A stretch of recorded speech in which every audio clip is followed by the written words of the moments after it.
A win for the Indiana Mad Ants in this building, what could be their final game in Gainbridge Fieldhouse. Tony East here. I cover the Pacers for Forbes and Locked On Pacers. Just a short little video here on this one. 120 to 110, the Mad Ants get it done. A fun game. They had a lot of Pacers representation down in the G League for this one. It helps that it was at home, right? The Pacers are at home all week. They play in here. They share facilities temporarily. And so Johnny Furphy, Quenton Jackson, Enrique Freeman, and RayJ Dennis all down with the Mad Ants for this one, and they all led the way. They were the best players on the floor for much of this game, and a big part of why the Mad Ants were able to win their first playoff game in 8 years. Furphy made 10 shots for 25 points and 7 boards.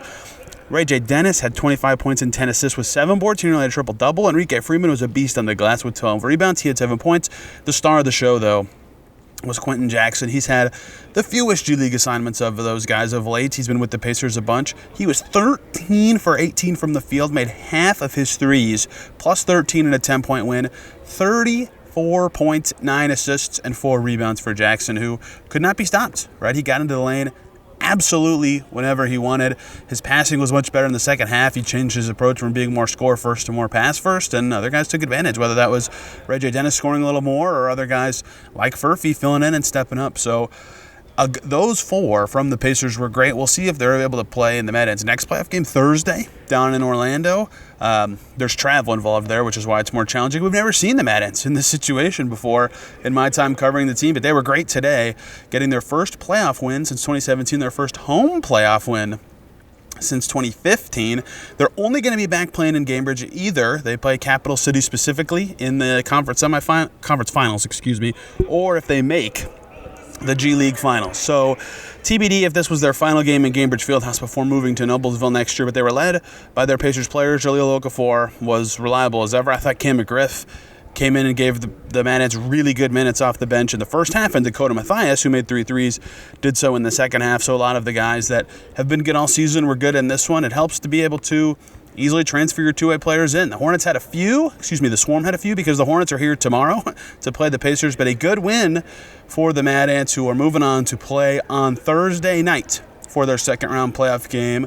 Cover that here, I suppose. But now you can hear from the stars of the show, the 2A guys, Quenton Jackson, RayJ Dennis, and Enrique Freeman did post-game media. Here's what they had to say after the Mad Ants won a playoff game for the first time in 8 years. Can you take me through this one for you guys and what exactly was clicking on offense? We kind of just knew we needed to get stops, and then in turn we knew their transition defense was the best. So we just tried to rebound, get stops, and then push the pace on the other end. And then kind of just got guys open, guys hitting shots, me being able to penetrate, get into the paint, and then from there just spread out.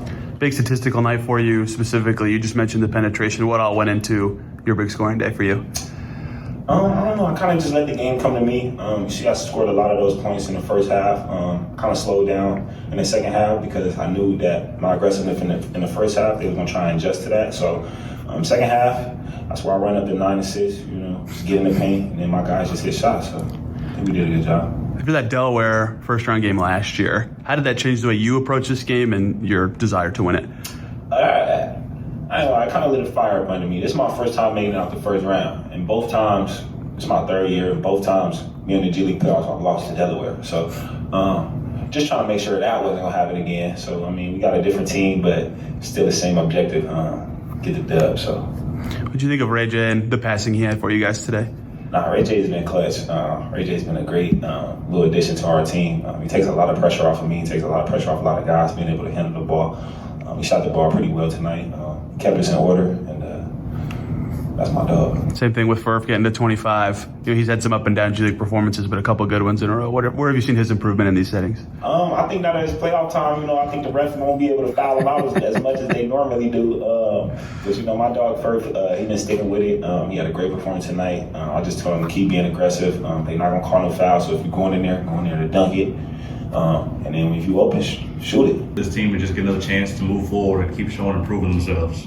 It's not just big for me, it's big for all of us. I think at the end of the day, we all have some type of individual end goal. And only way we're going to get there is to win. And so I think we all are on the same page. We got a lot of guys who collectively didn't play tonight, but still brought the energy from the bench. And I think as a winning team, those are the kind of attributes you need from your team. RayJ, big offensive night for the team. What did you feel like was clicking on that end of the floor? I thought we moved the ball really well. I thought we got a lot of paint touches and kicked out, and we were able to hit our shots. And it helped to have Q out there and Firth today. Take me through what you saw from Q. I know he talked about putting pressure on the rim just a minute ago, but to have the scoring night he had, how did that set the tone for you guys today? Yeah, he's a crazy athlete and really good in transition. So to have him early and get to the rim and put pressure on him kind of opens everything up for everybody else. How motivating is the playoff setting in the G?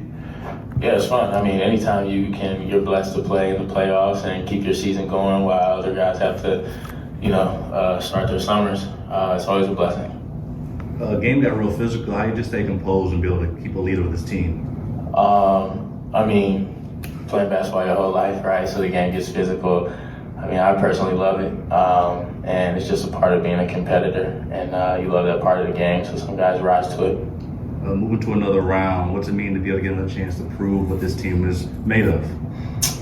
It's a blessing. Yeah, it's a blessing, and we're excited, and we're going to go prepare and get ready, and we'll be in Orlando come Thursday. Enrique, big scoring night for you guys today. What were you seeing on offense that allowed you guys to click for so much of this game?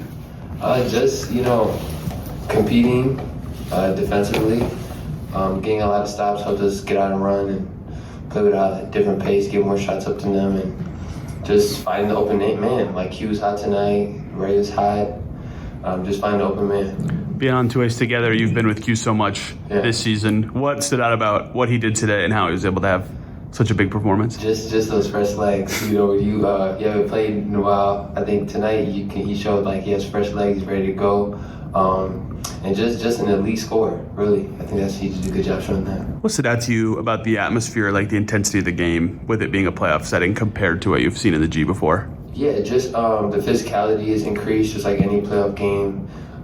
Every possession really matters, and just the intensity as a whole, both teams, going into the game knowing single elimination, die or go home.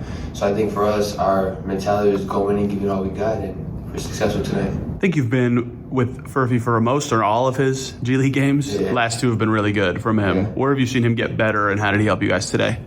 I think the same way as Q, Ray, and I, just getting those reps. I think us playing together in G League helps us build chemistry, and then it helps us get a lot of reps towards, our ultimate goals. Talking about intensity, how do you keep guys composed in games like this where it starts getting a little physical, a little louder in the gym? Yeah, just trying to talk a little bit more. I think that's the biggest key in these intense games, trying to communicate easy. Might mess up a few plays or something, just trying to get back to it. Don't dwell too much. And as a group, I thought we all did a good job today talking, being prepared, coming out with a lot of energy. I know I did my part rebounding, get on the glass, and yeah.